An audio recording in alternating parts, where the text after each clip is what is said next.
Akun @veronica_btp menjadi pendatang baru di media berbagi foto dan video Instagram. Meski baru berusia 8 hari, akun Instagram Veronica telah terverifikasi dan diikuti 81.600 orang. Salah satu yang paling menarik dari isi foto dan videonya adalah hobinya bermain musik. Alat musik selo adalah tempat istri Basuki Cahayapurnama ini melepaskan penat setelah menjalani kesibukan sehari-hari. Hobinya adalah menghabiskan waktu menggesek alat musik fondasi orkestra modern ini. Dan kemarin perempuan berusia 40 tahun ini berkesempatan untuk bermain dengan Twilight Orchestra di bawah pimpinan ADMS.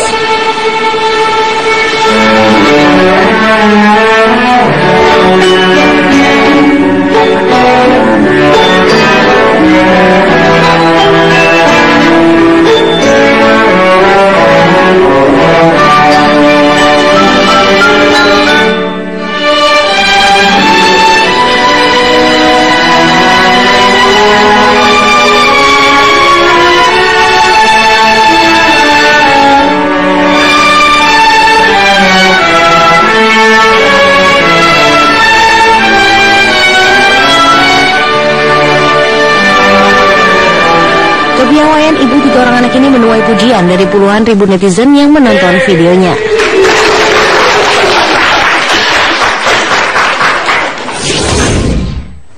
Nah, saya termasuk juga yang langsung like video ketika Veronica Basuki atau Veronica Basuki Cahayapurnama ini mengupload videonya di akun Instagramnya dan sudah tersambung melalui sambungan Skype bersama kami, founder dan juga konduktor dari Twilight Orchestra, Mas Adi MS. Mas Adi, sebenarnya awalnya bagaimana bisa ada Ibu Vero untuk bergabung latihan dengan Twilight Orchestra? Awalnya aku pernah lihat foto Bu Vero sedang main cello di Transjakarta di bis. Itu buat aku menarik sekali. Satu, seorang istri dari pejabat gubernur gitu ya, biasanya hobinya yang lain lah, tapi tiba-tiba ini istri pejabat main cello, itu udah unik sekali. Kemudian main cellonya di bis, nggak tahu kenapa itu kok aku merasa ini bisa membuat nuansa menjadi lebih adem gitu ya, lebih humanis gitu. Nah, terus aku kepikiran kalau Ibu Vero main sama Twilight Orchestra di salah satu latihan kayaknya menarik ya. Terus aku iseng-iseng pengen tahu tanggapan tweets di Twitter gitu ya. Ternyata sambutannya banyak ya, ayo bikin. Nah, kemudian yang kedua, bagaimana menghubungi Ibu Vero kan? Ada teman Iwet Ramadan, dia yang menghubungi Ibu Vero. Bagaimana kalau di tengah Twilight Orchestra sedang latihan, Ibu Vero berkunjung, kalau berkenan saya ingin mengundang, aku bilang. Nggak taunya Bu Vero mau gitu ya. Terus aku tanya musisi, ada yang keberatan nggak? Bu Vero kan istrinya Pak Ahok loh. Kalau keberatan, nggak apa-apa kok, nggak usah. Tapi kalau nggak keberatan, just for fun, asik loh gitu. Beliau antusias dan apresiasinya terhadap musik klasik hebat kalau aku bilang. Dan semua antusias akhirnya jadi spontan. Ini nggak ada perlu in tune dulu nggak dengan teman-teman musisi yang lain ketika memang ini kan lagu yang dibawain Angin Mamiri begitu ya, perlu latihan berapa lama sampai akhirnya di take videonya itu dan boleh disebarluaskan, berapa lama tuh perlu waktunya? Sebenarnya lagu itu pernah kita mainkan kan sebelumnya. Itu salah satu lagu yang pernah aku buat, aku produksi untuk Garuda Indonesia, yaitu album CD Sounds of Indonesia yang berisi orkestrasi lagu-lagu daerah. Nah, kita pernah main, sebenarnya nggak masalah. Nah, tapi menyatukan dengan Ibu Vero, ya benar-benar cuma setengah jam. Ibu Vero datang, kita sambut, greetings dan lain sebagainya. Kemudian kita coba yuk. Nah, mula-mula beliau agak-agak rikuh gitu ya kan, main sendiri, les cello gitu ya, dengan kemudian main di tengah orkestra. Ya mungkin itu pengalaman pertama buat Bu Vero, saya nggak tahu ya, tapi kelihatan ikut sebentar gitu. Terus kita sama-sama berusaha untuk santai gitu ya. Kemudian akhirnya 1-2 kali coba gitu. Akhirnya beliau cepat gitu menyesuaikan. Akhirnya nyambung gitu ya cepatnya Mas Adi. Chemistry langsung dapat dan tentunya aku edit ya, yang tadinya lagu itu harusnya 3 menit kalau nggak salah. Aku edit dulu pre-arrange, jadi cuma 1 menit saya bisa masuk ke, Mas Adi, sebelum kita berpisah, ini kelanjutannya apa? Apakah akan ada manggung bareng begitu Twilight Orchestra yang ada featuring Bu Veronica Tan atau seperti apa? Banyak yang menanyakan juga loh nih. Nggak ada. Itu cuma aksi spontanitas aja yang tiba-tiba kepikir pengen wujudkan, habis itu ada sukses ya Bu, udah gitu aja, nggak ada rencana macam-macam. Oke, kalau gitu kita tunggu lagi aksi spontanitasnya. Terima kasih banyak Mas Adi MS sudah bergabung bersama kami. Dan kita akan kembali saat lagi dengan informasi tak hanya anak muda. Calon Gubernur DKI Jakarta Basuki Cahayapurnama ini beberapa kali juga ikut mencoba untuk melakukan flipboard. Pemirsa, Pilkada DKI Jakarta menyita perhatian banyak pihak. Bukan hanya soal kampanye, program, visi misi, dan juga para kandidat. Tapi yang juga ingin diketahui oleh masyarakat, seperti apa sih sosok pendamping. Nah, saat ini saya berkesempatan untuk mewawancarai Veronica Tan, istri dari Basuki Cahayapurnama. Saya akan mengajak Anda untuk mengenal sosok Veronica Tan lebih dekat. Ikuti saya. Halo Ibu Vero. Halo, apa kabar? baik. Sibuk ya Bu? Ya, Lagi apa nih? lihat websitenya Airpetra. Oh gitu. Baca-baca sistemnya. Baca-baca sistemnya. Ya, lihat-lihat karena kan memang Airpetra kita udah ada sistemnya kita. Oh gitu. Jadi, Airpetra ini salah satu ide dari Ibu Vero juga bukan? iya sebenarnya dari tim lah ya, saya bilang di tingkat provinsi. Karena sebagai ketua PKK memang ada instruksi juga dari kementerian bahwa kita harus buat kota layak anak. Jadi setiap wilayah itu atas dasar hukumnya setiap wilayah harus melaksanakan daerah-daerah atau tempat-tempat yang ramah anak gitu. Jadi ada 31 indikator. Jadi RPT itu juga kemudian bisa ada, itu kan untuk lingkungan ya Bu, untuk bisa anak-anak, ada ibu-ibu juga bisa beraktivitas di situ. Jadi awalnya harapannya, memang kita saya melihat gitu, kok kayaknya apartemen lah atau misalnya kayak komunitas dari misalnya tempat kompleks saya tinggal juga itu ada sport clubnya, ada tempat bermain anaknya, ada tempat ruang serbaguna biasa buat barbecue. Nah itulah konsep yang saya dapetin. Nah itu tempat bukan hanya berkumpul loh, mereka bisa bersosialisasi, mereka bisa bersama, bisa nonton bareng, bisa ada kegiatan bareng. Nah inilah ide yang keluar, kenapa kita nggak, kita pemerintah, iya, terus anak-anak miskin, maksudnya di tempat area yang begitu padat, tapi mereka main bolanya di lorong-lorong, atau nggak ada satu wadah, kalau mereka mau main basket pun nggak ada wadahnya, atau cuma pakai jaring sendiri bikin sendiri. Kenapa pemerintah nggak mensupport itu? Kalau kemarin juga selain ada RPTA, kemudian ada lahan untuk bermain, untuk bisa bersilaturahmi, kenal sama lingkungan dan juga tetangga sekitar. Itu kan tujuannya.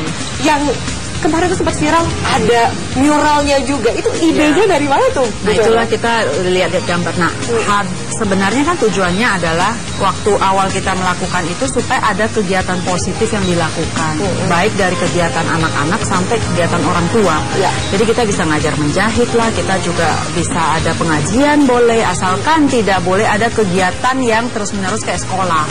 Karena kan itu ruang publik terbuka, dan asalkan mendaftar, even buat tahu menikah, itu boleh juga Bu ya? Tapi memang harus ada syaratnya. Bukan berarti orang yang bebas, punya uang terus dia boleh nikah terus taruh maksudnya taruh bus untuk itu enggak. Jadi itu benar-benar biasa yang orang nggak punya uang, mereka harus di jalanan tuh biasa ngeblok jalanan. Nah mereka boleh minta izin asalkan didaftarkan, waktunya jelas. Jadi semacam kayak siapapun boleh memakai asal terkoordinasi. Nah salah satu program yang kita lakukan adalah karena waktu di Kalijodo itu kan ada dinding gede. Akhirnya ngobrol-ngobrol, itu dinding loh banyak artis bisa partisipasi. Itu dinding sayang banget soal mural, graffiti gitu. Nah dalam beberapa minggu kita ajaklah, karena karena saya lihat setelah adanya Airpetra dari CSR terus masuk APBD itu sepertinya viralnya kan bagus banget, dan kayaknya sampai yang APBD punya 100-an lebih Airpetra itu juga partisipasi dari 10 arsitek. Kebetulan waktu itu kita pakai tema Sehati Sebangsa. Kita pakai pengambil temanya Sehati Sebangsa. Karena Airpetra itu kan sebenarnya kalau kita bilang itu adalah tempat di mana semua warga dengan warna kulit Dari yang mana beda, saja, dari mana ya. saja, agama mereka berkumpul bersama dan berdialog melalui kegiatan sebenarnya. Dan kita selalu katakan kita ini satu loh, walaupun berbeda-beda tapi kita ini satu. Dan proses ini bukan proses hanya sekali kita gembar-gembor ada mural di dinding, tapi kita mau dapetin potensi anak. Waktu Bu Vero kemudian pertama kan jadi istri wakil gubernur, terus kemudian naik istri gubernur nih ya, dan sekarang dalam suasana pilkada kembali, adakah Jakarta yang berbeda saat Anda masuk menjadi seorang istri wakil gubernur dan sekarang kembali lagi dalam pertarungan untuk menjadi perempuan nomor 1 lah di Jakarta itu? Yang saya lihat sih, saya sebenarnya nggak terlalu melihat in proses kita mau jadi atau ada pilkada. Saya lebih memang sebenarnya ke arah di mana saya ada posisi itu, baik wakil, bukan posisi sih sebenarnya yang kita lihat, tapi pada saat kita berada di satu posisi ini apa yang bisa kita maksimal karya ya. Artinya karena saya juga dari ibu rumah tangga, ya memang saya seorang arsitek, saya sekolah arsitek, tapi waktu menikah sama bapak ya udah jadi ibu rumah tangga. Terus habis itu karena ya kita melihat pada saat bapak ya memang udah dicalonkan jadi menjabat, udah ada di posisi, terus sebagai ketua tim penggerak PKK, apa sih yang sebenarnya gitu ya? Dan kita melihat ada kesempatan gitu loh, bisa kita lakukan asalkan pemerintah bisa memaksimalkan, karena dana semua ada, CSR bisa bantu.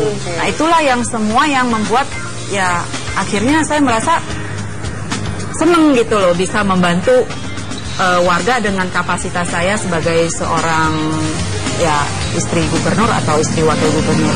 Nah untuk dalam masa pilkada ini ya saya pikir sama, apa yang sudah 5 tahun, 3 tahun bersama Ibu Jokowi, 2 tahun ini saya bersama Ibu Happy, ya yang sudah kita lakukan ya ini harusnya kita perlihatkan gitu loh, dengan adanya 188 RPTRA kita bisa lihat, dan adanya perubahan-perubahan di dalam wajah ibu-ibu ya. Kita melihat juga di rusun kita latih kok, kita latih mereka menjahit, kita latih mereka membatik, kita latih UKM, banyak yang mau bantu. Nah itulah yang membuat bukan kita mencoba untuk menyatakan siapa kita, tapi lebih ke arah apa yang sudah kita lakukan, inilah yang kita perlihatkan gitu. Oke, nah ini menarik. Berikutnya nih, kita harus jeda nih, Bu Vero. Saya mau tanya, saya yakin juga banyak penasaran sebenarnya sekompak apa sih Ibu Vero dan Pak Ahok, baik kemudian menjadi partner, think tank, ataupun di rumah. Kita lanjutkan sesaat lagi, tetaplah bersama kami. Bu Vero, kita lanjut ngobrolnya. Nah, setelah banyak kejadian, ada yang mengatakan ini Pak Ahok ini sudah mulai berubah. Bilang sempat juga waktu itu pas debat ini Basuki bukan Ahok. Emang ada bedanya Bu? Kalau sekarang kerasa ya sih?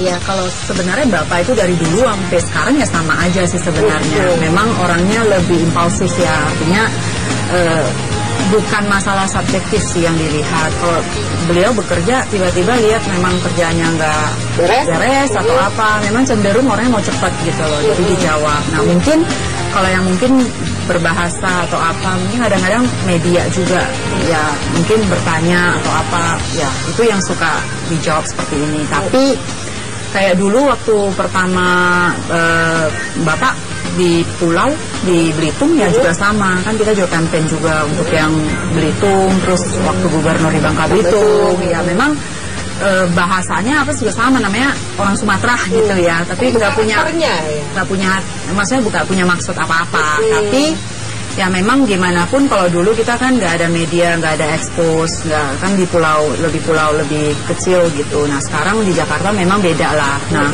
melihat kondisi yang sekarang terjadi, saya rasa ya Bapak juga ada perubahan sih sebenarnya di dalam tata bahasa. Nah itu namanya kita belajar ya. Semua hal kan bukan berarti kita udah sempurna, kita ini pasti nggak salah gitu. Tapi dalam hal yang memang perlu kita koreksi, saya yakin dari Bapak yang namanya Ahok udah jadi Basuki sih. Ahok udah jadi Basuki sekarang. Tapi Bu Vero kalau ngingetin Bapak tuh kayak apa sih? Karena kayaknya Bu Vero orangnya kan juga lebih tenang. Makasih Mas. Ya, lebih tenang, lebih cool. Udah tahu kalau misalnya Bapak udah capek pulang ke rumah, lebih banyak ya kita nggak seperti banyak bertanya gitu. Tapi kalau ada input atau masukan, kadang di WA kita juga bisa kasih masukan, kita bisa ngomong gitu. Ada yang kasih input seperti ini loh gitu. Nah dijawab ya. Dan sama anak-anak di rumah oke sih, nggak seperti yang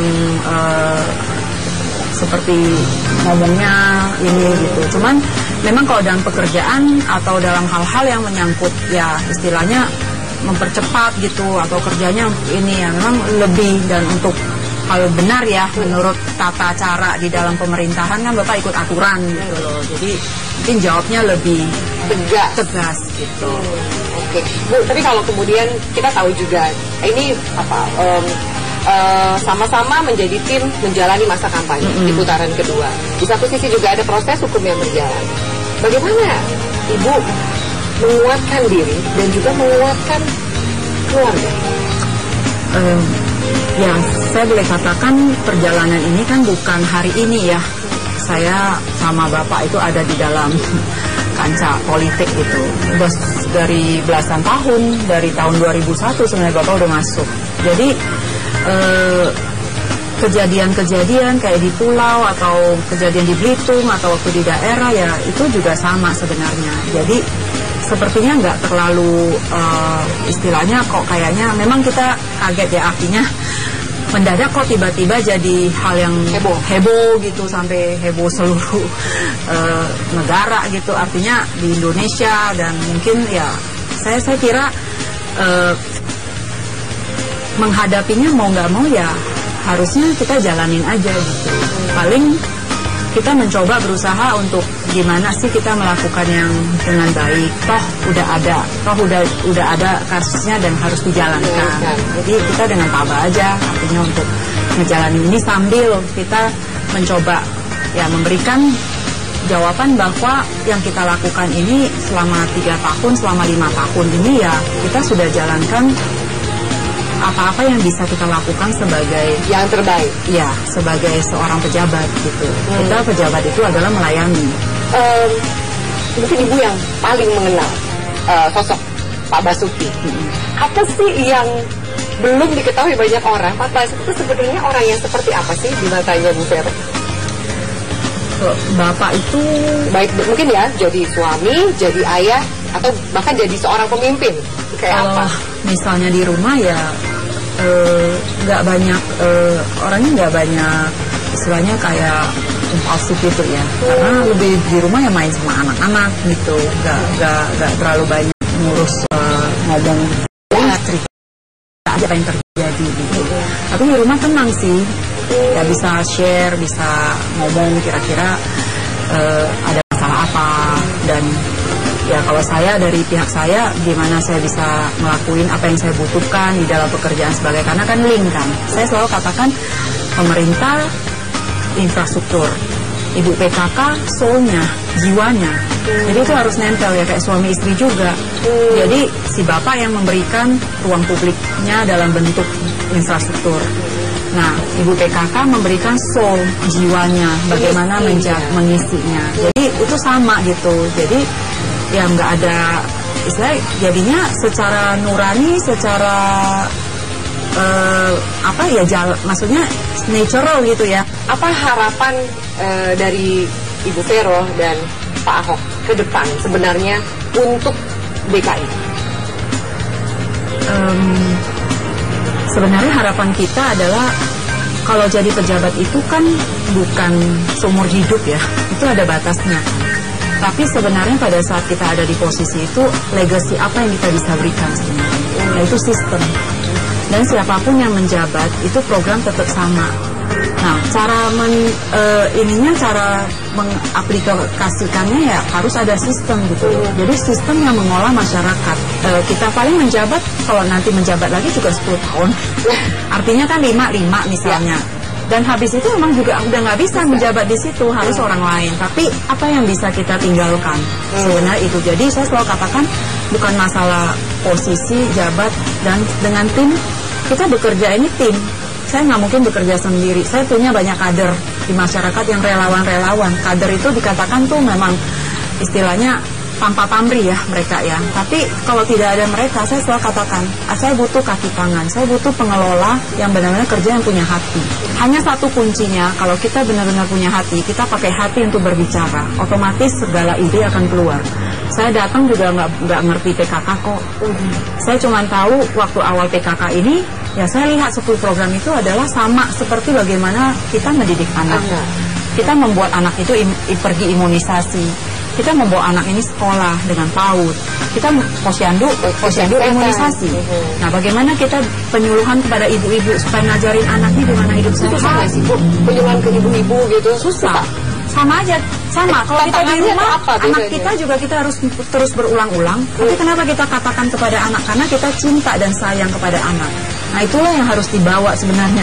Jadi selalu saya katakan ke Ibu Lurah, kalau engkau mencintai anak Anda, anak-anak lurah, anak kelurahan juga kayak anak Anda sendiri, Anda akan punya ide yang sangat luar biasa untuk bisa apa yang bisa dilakukan di dalam kelurahan itu. Kuncinya cuma di situ. Cuma di situ. Iya, jadi saya berharap ya dengan adanya waktu yang diberikan, ya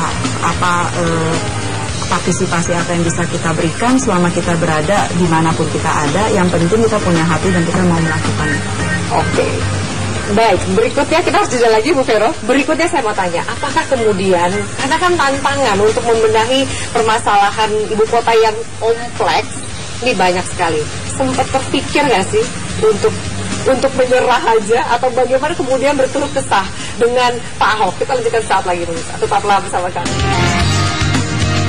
Vero, menyambung tadi pertanyaan saya. Kebanyakan mungkin nih pemirsa di rumah pikir, oh apa sih suami pulang kerja biasanya curhat sama istri di rumah. Kalau ini Ibu Vero pernah nggak curhat apa sih soal mungkin juga membenahi Jakarta ke Pak Ahok? Biasanya yang dicurhatin apa Bu Vero? Ya kalau ngomel kan yang namanya istri ya pasti ada aja ya. Orang nggak mau kerja gitu, jadinya kok kayaknya banyak kerjaan nih kerja. Tapi ya itu maksudnya sendiri lah, biasa istri sama suami gitu. Tapi saya sih enggak sih, karena kita berdua kan memang tahu gitu loh. Saya menjalankan tugasnya saya, kalau ada keperluan apa ya saya ngomong gitu. Misalnya kayak ada masalah di birokrasi, saya selalu kasih tahu. Kira-kira kalau seperti ini saya harus lewat mana supaya bisa jalan. Oh, Bapak bilang ya udah ini langsung ke dinas ini aja. Jadi saya juga belajar. Jadi Bapak juga yang ngajarin, oke kamu bisa ke sini, mengarahkan juga ya. Karena kan secara birokrasi saya nggak ngerti. Saya bukan orang pemerintahan juga sebenarnya, cuman learning by doing gitulah. Jadi artinya dengan pengalaman saya lihat, oh ini bisa begini ya, ini bisa begini. Jadi biasanya saya komunikasi sama bapaknya, Bapak ya seperti itu. Pernah ngambek nggak sama Pak Ahok? Ya ngambek ya. Habis urusan udah kayak begitu besar, kayaknya nggak tega juga dia harus ngambek. Wah, ini pengertian sekali di Bu Vero. Saya lihat, maksudnya kan ini juga istilahnya Bapak jalanin pilkada, terus ya harus jalanin sidang, terus saya lihat capeknya itu benar-benar capek. Karena bayangkan aja dari pagi 7:30, kadang-kadang saya sampai ngomong ini orang atau robot gitu ya. Kerja terus ya? Iya, karena begitu ini Pak bangun pagi jam 5, habis itu olahraga, habis itu ya olahraga sendiri gitulah. Ya habis itu ya semedi sendiri gitu, ada baca Alkitab gitu. Habis itu ya udah jam 7 selalu suka ngobrol nih, suka ngomong gini. Kayaknya saya nggak bisa bangun jam 5, saya harus bangunnya jam lebih pagi lagi. Saya bilang ini orang atau robot, saya bilang. Soalnya warga tunggu katanya jam 8 harus sampai di kantor. Waktu jadi gubernur ya, dia bilang kasihan gitu loh, warga tunggunya terlalu lama. Biasa kalau pagi kan Bapak harus jemput warga-warga udah nunggu dengan ya maksudnya permasalahan-permasalahan yang harus diarahkan kemana gitu. Nah habis itu kerja kan Bapak kerjanya sampai malam. Kalau bangun pagi, kalau untuk kemudian menemui warga balai kota gitu ya, iya. Itu jam berapa itu? Jam 7:30 Bapak kan udah harus hadir di balai kota. Itu sama warga 1 jam, kira-kira sampai 8:30.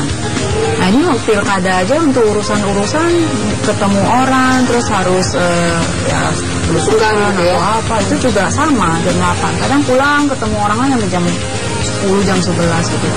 Kayaknya nggak tega deh kalau misalnya sampai ngambek gitu ya. Ya ngambek ya, kita pengertian juga lah, karena kan kita melihat situasi sebelumnya juga ya karena udah kerja, pulang juga udah capek dengan segala masalah, belum lagi tanda tangan yang setumpuk. Itu kan tanda tangan harus kadang bawa PR pulang, Sabtu Minggu juga bawa PR pulang gitu. Jadi saya kira anak-anak semua juga tahu sih. Anak-anak mengerti ya Bu? Anak-anak sih ya sekarang lebih, anak-anak pulang ya paling main sama yang kecil gitu. Yang gede kan semua udah teenager ya. Artinya mereka juga udah punya dunia masing-masing. Tapi ya tiap pagi berkumpul dan ngobrol lah gitu. Jadi waktu untuk kebersamaannya pagi, pas bareng-bareng sebelum semua memulai aktivitas yang lainnya. Ya, jadi kebersamaan pagi sebelum sekolah lah, yang kita suka doa bareng juga.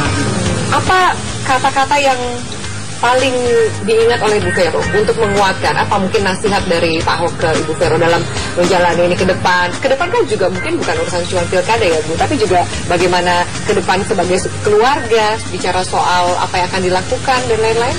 Saya bilang kuncinya adalah sabar sih. Jadi kalau misalnya Bapak udah cerita soal aduh ini tuh kayak gini nih, ketemunya kayak gini, maksudnya banyak masalah-masalah yang kadang-kadang kita aja ya, maksudnya kalau kita punya di rumah juga kadang-kadang kalau misalnya kita lihat kerjaan yang kita minta tuh nggak beres, itu kan otomatis cenderung kita kalau sebagai bos kan cenderung mau ya, dan agak ya maksudnya bisa secara ini marah gitu kan. Tapi ya kuncinya gimana pun, bagaimana kita udah jadi pejabat, artinya kita ada di media dan di mana-mana, ya mau nggak mau. Saya selalu katakan ya kalau misalnya kita ngajak orang-orang kita sekeliling kita yang bisa ikut terbantu, ya mau nggak mau kita harus sabar, karena kan istilahnya setiap orang punya level yang berbeda-beda. Saya bilang ya kalau misalnya kita ngomong bahasa ini nggak ngerti, ya ngomong aja bahasa yang lain gitu loh, bagaimana supaya nanti suatu saat mereka juga meningkat, akan dapetin gitu loh. Mungkin cara kerja kita sama cara kerja mereka nggak sama, tapi gimana ketemuin supaya cara kerjanya sama, ya mau nggak mau kita harus sabar ngajarin gitu. Kuncinya saya pikir hanya harus sabar sih. Dan ujian itu melatih kesabaran semua ya. Ya saya rasa semua proses belajar sih, mau dimanapun, mau jadi apapun, itu adalah proses belajar. Apa hikmah dari proses belajar hingga hari ini buat Bu Vero dan Pak Ahok? Ya buat kami ya, kami bisa melihat artinya semua orang punya karakter masing-masing yang harus dihadapin dengan cara yang berbeda, tapi tetap ada tujuan yang sama. Tapi yang didapat adalah artinya kita punya pengalaman yang luas. Artinya buat saya banyak hal yang sebenarnya kita nggak tahu, akhirnya sekarang jadi tahu gitu loh. Dan itu merupakan satu pengetahuan yang istilahnya pengalaman yang luar biasa sih, dan menjadikan kita ya artinya lebih bijaksana aja sih. Ibu Vero ingin dikenal dan juga ingin dikenang sebagai sosok wanita yang seperti apa? Saya tidak, dan saya bisa berbagian aja buat Jakarta, buat warga Jakarta, dan pada akhirnya juga saya menikmati, karena artinya saya juga warga yang tinggal di Jakarta gitu loh. Nanti akhirnya saya bisa melihat senyum dari ibu-ibu, senyum dari anak-anak, itu saja sudah membuat rasa puas sih sebenarnya. Kita berandai-andai, kalau jika terpilih kembali, dipercaya oleh warga ibu kota memimpin DKI, apa yang akan diteruskan? Yang saya pikirkan adalah membangun satu bangunan itu sangat gampang, tapi membuat program itu sustain dan membangun karakter etika masyarakat itu butuh waktu. Nah, yang paling penting adalah bagaimana mereka menjadi karakter yang beretika, mandiri, dan kuat. Artinya pada saat kita mendidik, kita memberikan wadah, ada etika-etika, ada karakter-karakter, ada budaya-budaya yang kita bisa bangun. Dan yang paling penting adalah ketika kita kenal perubahan mental. Jadi agen perubahan mental. Jadi yang paling penting adalah perubahan mindset, perubahan pola pikir. Nah itu tidak bisa hanya dilakukan cuma sebentar. Itu perlu 5 tahun, tapi saya yakin dengan 5 tahun ke depan, karena partisipasi orang-orang ikut membantu CSR, yayasan, semua mereka ikut berbatu, akan sangat cepat. Yang paling penting pertama kita berikan wadah. Kita berikan tempat, kita latih keterampilan, kita kasih tanggung jawab, kita minta komitmen dari warga itu sendiri, kita didik mereka akan jadi ibu-ibu yang mandiri dan sejahtera. Kalau berandai tidak terpilih, terus mau ngapain? Bu Vero, Pak Ahok, kadang-kadang? Saya yakin di Jakarta itu banyak sekali yang bisa dilakukan sih. Kita bisa partisipasi di dalam ikut dengan yayasan juga kita bisa ikut bantu dari luar, koordinasi banyak CSR, banyak NGO yang ikut membantu. Saya yakin selama kita punya hati mau membantu, mau melayani, di mana saja kita bisa berdaya sih. Oke. Ibu Vero Nikatan, terima kasih banyak atas waktunya, atas ngobrol-ngobrolnya. Saya doakan sukses yang terbaik untuk Anda dan juga DKI Jakarta. Terima kasih, Mbak. Kita nanti lagi ya, Bu. Ya.